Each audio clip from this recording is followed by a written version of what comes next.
les bitches, aujourd'hui on se retrouve pour une nouvelle présentation d'un chauffage assez spécial fait maison.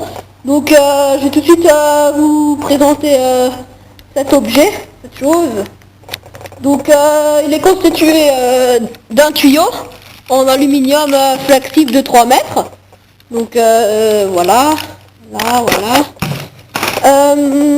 Sinon l'arrière de la bête, nous avons mis, ouais, les câbles sont un peu tendus, ouais, on s'en bat les steaks. Donc là on a mis une grille, voilà. Là on a mis le chauffage que je vous montrerai après à l'intérieur. Et bah là bon, ça c'est de la déco, ça sert à rien. Et là on a mis quelques petits trous, mais ceux-là je vais les boucher après la prochaine fois en fait. Voilà, sinon bah maintenant je vais tout de suite procéder au bah en fait je vais le démonter. Voilà, je vais vous montrer avec ça. Mon placement de produit Makita, hein, c'est pas grave. Donc je vais le dévisser et je vais vous montrer l'intérieur. Donc on se retrouve après le démontage du toit. Enfin de l'en haut, de la partie là, le truc là. Donc l'intérieur, alors c'est très simple en fait. C'est constitué d'un chauffage, enfin ouais, d'un convecteur, d'un petit convecteur comme ça. Donc qui est branché là en 220 avec une prise, voilà, banal. Hein. Sinon là on a un comment ça s'appelle déjà, le truc qui souffle là. C'est en fait c'est une soufflerie de chaudière. Donc ça souffle du vent assez chaud, pas chaud justement. Donc ça souffle assez fort, ça souffle même très fort. Et en fait là il aspire, bon on voit pas bien mais là il y a un gros trou là, vous voyez toute la surface là. Et ben là derrière en dessous il y a un trou. En gros là ça aspire toute l'air, en gros ça aspire l'air chaud là, de ça, du convecteur, et puis l'air chaud elle passe là dedans, et elle passe dans le tuyau en aluminium là qui est après fixé banalement avec de la colle. Et là donc le petit coude, là le tuyau, et puis le tuyau qui s'ouvre, qui s'étire et qui se referme. Donc plutôt bien, pratique. Sinon qu'est-ce que ça donne à ce niveau-là, ça n'a pas changé, hein, toujours là nous avons donc l'alimentation du convecteur, là qui est branché par une rallonge, parce que j'avais la flemme de le couper. Et là un autre câble qui est relié là, qui passe là, et qui est branché là, tout bêtement avec le domino, et qui est branché là-dessus, donc il n'y a pas la terre dessus, non il n'y a pas de terre. Ouais, sinon c'est tout, voilà.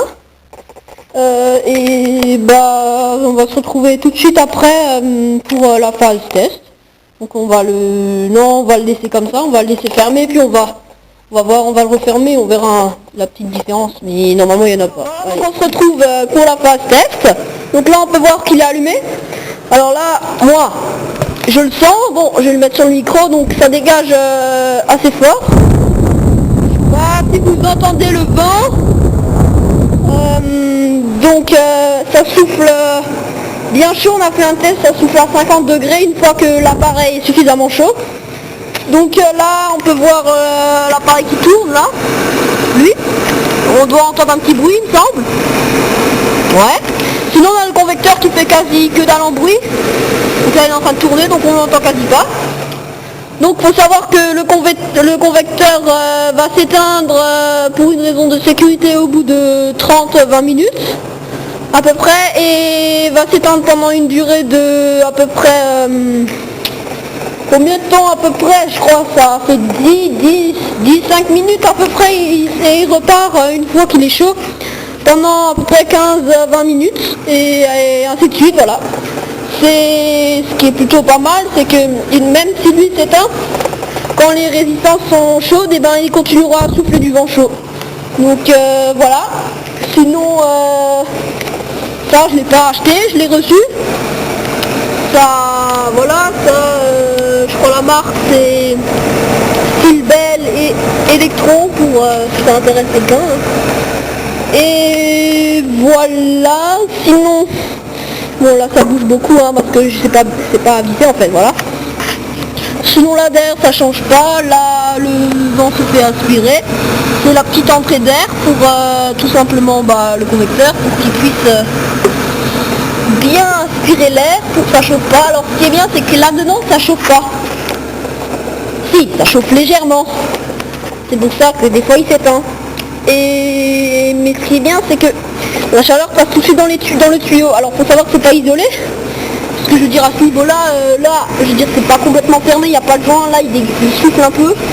C'est carrément. Alors ça c'est du métal, hein, parce que ça chauffe beaucoup.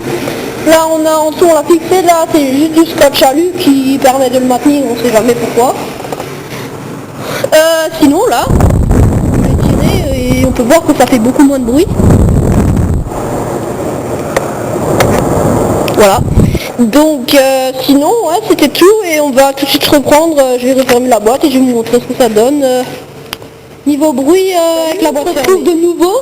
Donc j'ai revissé la boîte en elle-même. Donc voilà, elle est comme avant.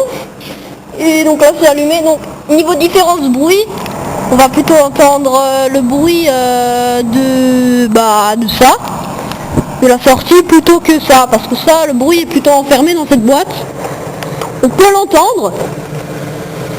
Je sais pas si vous l'avez entendu. Et sinon il y a ça.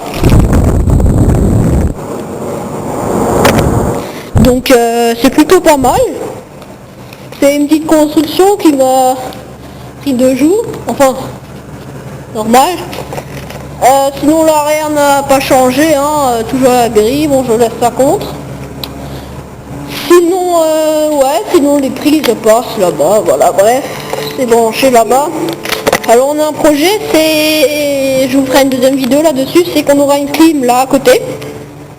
On n'aura plus de câbles, ce sera la même boîte, et on aura un petit boîtier de commande qu'on branchera en 5G pour pouvoir bien contrôler l'ensemble de la pièce. Donc ça c'est chauffage et après il y aura un clim à côté qui sera collé contre et on aura un petit boîtier de commande pour tout bien contrôler à part. Ce projet nous allons bientôt le commencer et je vous ferai une petite vidéo là-dessus quand on le fera. Et donc ouais, sinon c'est tout, je crois que j'ai tout dit dessus. Voilà, bon bah ciao alors et